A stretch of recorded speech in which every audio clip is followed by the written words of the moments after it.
कई दहाइयों से एक सवाल पाकिस्तान में पूछा जाता है कि टैक्स दायरा कैसे बढ़ाएं और किस तरह गैर दस्तावेजी मीशत का गला घोटें। आज़ादी के 76 साल बाद भी अगर हम ये सवाल कर रहे हैं तो इसकी बुनियादी वजह यह है कि FBI की नाअहली, FBI के टैक्स निज़ाम में खांचे, घपले, करप्शन और ब्लैकमेलिंग से कौन वाकिफ़ नहीं। लेकिन FBI की लीडरशिप अपनी नाकामियाँ छुपाने के लिए हर कुछ दिनों में एक नया शोशा छोड़ती है। आज के अखबारात की शय सुर्खियाँ हैं कि चेयरमैन FBI ने बेज़ाब्तगी और करप्शन की मुबैना इल्ज़ामात पर एक बार फिर FBI में 20 ग्रेड के 27 अफसरान को OSD बना दिया है। इनलैंड रेवेन्यू के 16 और कस्टम्स के 11 अफसरान को ओहदों से फारिग किया गया है, जबकि कस्टम्स के 51 अफसरान की ट्रांसफ़र पोस्टिंग भी सामने आई हैं।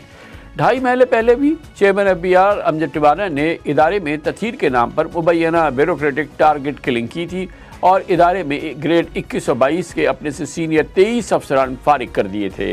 अहम सवाल ये भी है कि क्या FBI में बरसों से जारी लूटपाट का हल इतना ही सादा है कि चंद दर्जन अफसरान को घर बिठा दिया जाए।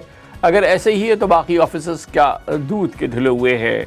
2.5 माह में FBI के 101 आला अफसरान शतरंज के मोहरों की तरह इधर से उधर हो चुके हैं, लेकिन कहा जाता है कि इदारे में करप्शन रत्ती भर भी कम नहीं हुई है और ना टैक्स टू GDP में इजाफा हुआ है। वज़ीर ख़ज़ाना औरंगज़ेब का कहना है कि टैक्स निज़ाम में करप्शन और इंसानी अमल दखल ख़त्म किए बगैर मसला हल नहीं होगा। लगता है कि बजट के बाद एक बार फिर FBI में मुकम्मल डिजिटलाइजेशन का मामला उठ सकता है। शायद FBI की रीस्ट्रक्चरिंग यानी इनलैंड रेवेन्यू और कस्टम्स की तंजीम 9 का मनसूबा दोबारा शुरू हो। इसका रोड मैप SIFC की छतरी तले निगरां हुकूमत ने तैयार भी किया था, मगर शायद वफाकी ब्यूरोक्रेसी इस मनसूबे के आड़े आ गई थी। दर हकीकत असल मामला से तवज्जो हटाने के लिए FBI की जानिब से हर कुछ अरसे बाद एक नई फुलझड़ी छोड़ी जाती है। कभी नादरा और बैंक्स के डेटा से कार्रवाई से डराया जाता है, तो कभी ताजिर दोस्त स्कीम की एक एप्लीकेशन लॉन्च हो जाती है, कभी बड़े पैमाने पर पॉइंट ऑफ सेल्स लगाने के अज़्म का इज़हार होता है, तो कभी ट्रैक एंड ट्रेस सिस्टम लगाने का ऐलान। हालिया दिनों में FBI ने शहबाज शरीफ हुकूमत को टैक्स केसेस में फंसे 2700 अरब रुपयों की वसूली का भी एक ख्वाब दिखाया था, जबकि लगता है कि कल एक बार फिर चेयरमैन FBI इस मुबैना गैर मुंतकी फैसलों से FBI में इस्लाहत की राह में हायल होते नजर आए हैं। अब ये रियासत को फैसला करना होगा कि पाकिस्तान बचाना है या FBI के करप्ट सिस्टम को बचाना है, और क्या इस FBI के करप्ट सिस्टम्स का खात्मा या उसकी वजह यही 100 अफसरान थे जिनके तबादले कर दिए गए हैं।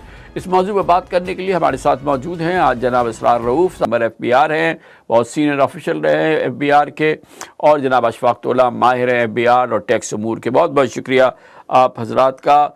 इसरार रऊफ साहब, मैं आपसे भी पूछना चाहूँगा, लेकिन पहले अशफाक तौला साहब आप ये बताइएगा कि ये बहुत शोर के बाद, बहुत कैंपेन के बाद, बहुत एफर्ट के बाद पिछले 2-3 महीने के दौरान कुछ 100 ऑफिसर्स का ट्रांसफ़र कर दिया गया है या उनको OSD बना दिया गया है, और पैगाम यही है पूरे पाकिस्तान को कि इस तरह से FBI के निज़ाम को साफ़ सुथरा करना या उसको ईमानदार बनाना या उससे करप्शन और ब्लैकमेलिंग को ख़त्म करना दरकार है। ये 100 अफसरान को घर बिठाने से FBI में कितनी तथहीर हुई है और इससे मामलात कितने बेहतर हुए, क्योंकि अब तो नया माली साल शुरू हो गया है। पिछले हफ्ते, पिछले 10 दिनों के दौरान हमें अच्छी तरह से मालूम है कि सुबह शाम रात दिन वहाँ क्या हो रहा था, किस तरीके से मामलात को ज़ाहिर है कि ईयर क्लोजर के करीब जो है निपटाया जा रहा था। एक रत्ती फ़र्क नहीं पड़ा था, लेकिन चले ये पिछले 1-2-3 महीने के अंदर जो 100 अफसरान निकाल दिए गए, इससे कितनी तथहीर हो गई है।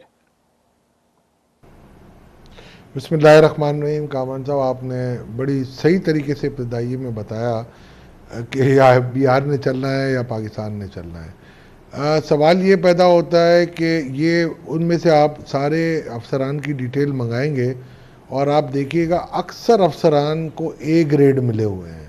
तो अगर ये करप्ट थे तो मेरा सवाल ये होगा इस निज़ाम से कि ये सारे A ग्रेड अफसर कैसे थे।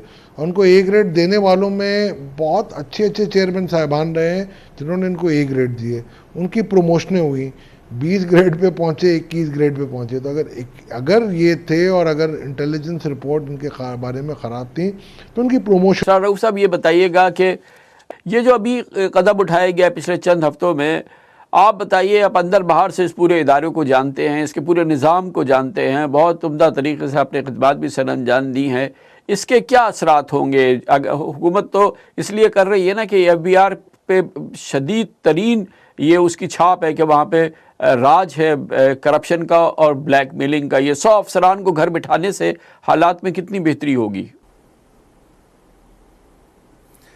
बहुत शुक्रिया कामरान साहब, और अस्सलाम वालेकुम अशफाक तौला साहब एज़ वेल। देखें कामरान साहब, पहले तो मैं इस चीज़ से अग्री नहीं करता हूं कि FBR परफॉर्म नहीं कर रहा है। इस साल भी आपका टारगेट था 9,400 और इन लोगों ने किया है 9,300। ये कोई छोटी कलेक्शन नहीं है। दूसरी बात ये है कि पोटेंशल हमारे पास बहुत है। हमारा प्रॉब्लम ये है कि FBR को आज़ादाना तौर पे अपने तई काम करने नहीं दिया जाता।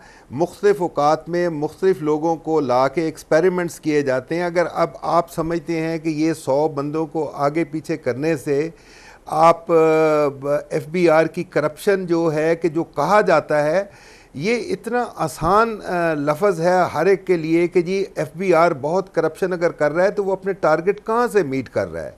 देखें, बात ये होती है कि आपके मुल्क के हालात होंगे अच्छे, वहाँ पे कारोबार चलेगा, इंडस्ट्री लगाएंगे, डिस्काउंट रेट को कम करेंगे, तो फिर जाके अभी तक तो FBR उन चीज़ों को ही खंगाल रहा है जो कि आपके नेट में भी हैं और आपके पास इस वक्त अशफाक तौला मुझे सेकंड करेंगे कि पोटेंशियल बहुत है रेवेन्यू। अब मैं आपको जो अंदर की हकीकत बताऊं कि इस वक्त आपका सिर्फ 18,000 का स्टाफ है और 18,000 के स्टाफ के पास अब आप चाह रहे हैं कि जी आपका ट्रैक एंड ट्रेस सिस्टम ख़त्म हो गया।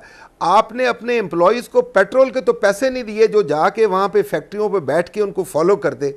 अब ये चीज़ें चलती हैं कैरेट और स्टिक के साथ।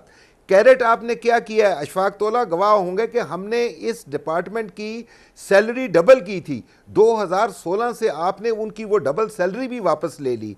अब वो सिर्फ 25% का एक अलाउंस ले रहे हैं। आप ज़रा उनके भी तो पोजीशन देखें। बाकी डिजिटलाइजेशन की आजकल बड़ी बात हो रही है। आपके FBR में साहब, मैं इधर भी आपको रोकना चाहूँगा। पिछले साल 35% तनख्वाह बढ़ी है, इस साल 25% तनख्वाह बढ़ी है और ये उन लोगों की भी बड़ी है। माफ़ कीजिएगा, मैं तमाम FBR अफसरान के हवाले से बात नहीं कर रहा, मगर उन सैकड़ों लोगों की भी बड़ी है, अफसरान की भी बड़ी है जो दिन में अपनी तनख्वाह से 6 गुना घर ले जाते हैं। पिछले साल 35% बढ़ी है, इस साल 25% बढ़ी है। वो 25% अलाउंस डेफिनेटली अलग से है, तो ये दुगनी तो हो चुकी है। नहीं, वो बात आपकी बिल्कुल सही है। देखें, आपको आप रेवेन्यूज़ भी तो देखें ना, आप कहाँ पे थे जब हम थे 2012-13 में। उस वक्त 2,000 तक की कलेक्शन होती थी FBR में, अब उन्होंने 9,400 कर दी है। तो इसी मुआशरे से की है, इसी सिस्टम से की है ना। और अब अगले साल वो 12,000 के लिए जा रहे हैं। तो खुदारा उनकी क्रिटिसिज्म को थोड़ा कम करें, उनको थोड़ा सा और फैसिलिटेट करें, क्योंकि आपका मुकाबला क्रिमिनल्स के साथ नहीं है। आपको टैक्स एवेजन को निकालना है और ये अवॉइडेंस और एवेजन दो का झगड़ा है। कंसीलमेंट अब लोग नहीं करते हैं, अब अवॉइडेंस की तरफ बड़ी कंपनीज जाती हैं। तो उसके लिए आपको अपने ऑफिसर्स को इक्विप कर, हमारा प्योरली एडमिनिस्ट्रेटिव मसला है। अब इस वक्त पाकिस्तान में को 28 और 29 रीजनल टैक्स ऑफिसेज हैं, जबकि आपका एक मेंबर ऑपरेशंस उनको कंट्रोल करता है। अब आप खुद सोचें कि अब वो 29 ऑफिसर्स को कैसे कंट्रोल करेगा, जबकि वो इस्लामाबाद में बैठ के उसको सेनेट को भी देखना है, उसको नेशनल असेंबली को भी देखना है, उसको प्राइम मिनिस्टर हाउस के भी जवाब देने हैं। तो इसका नतीजा सिर्फ आपके लिए आसान ये है कि आप अपने फील्ड में 3 मेंबर ऑपरेशंस बिठाएं। एक आप साउथ में कराची में बिठाएं, सेंटर में आप लाहौर में बिठाएं और नॉर्थ का आप इस्लामाबाद में बिठाएं।